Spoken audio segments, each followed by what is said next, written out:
studio राजा जनमान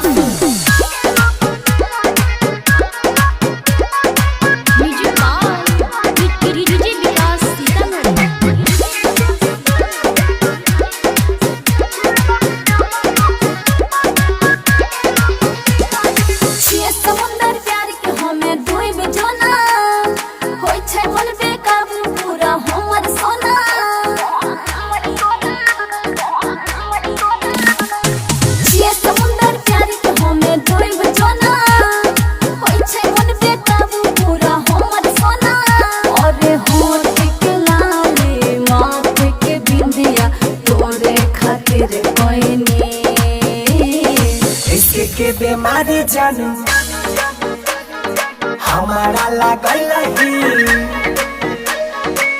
दिलवा पे काबू के पागल बनल इसके के बीमारी जानू हमारा लागल दिलवा पे काबू के पागल बनल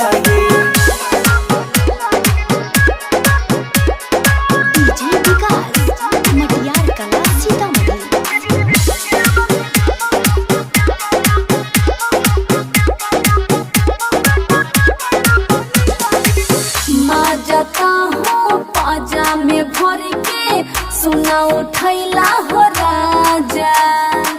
प्यार के जहर करबै गे गोहरी भैया में आके समाज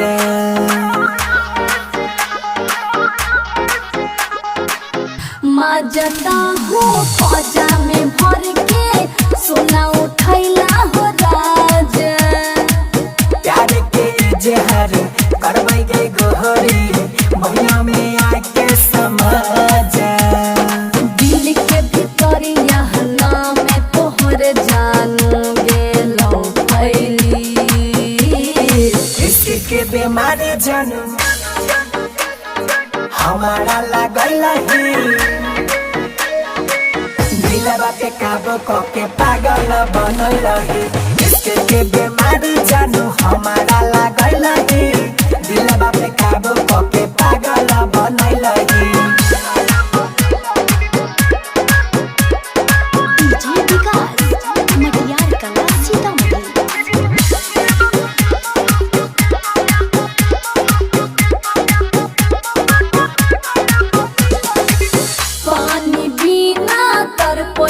मछली ओही न तर कोई जवानी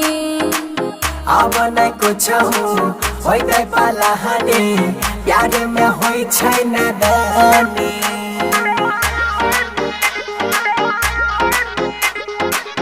पानी बिना तर कोई छै मछली ओही न तर कोई जवानी अब नहीं कुछ हो गई पलाहानी प्यार में होई छै नादानी संगे तोहर हमें दुई बेचे रे याद अबो डेली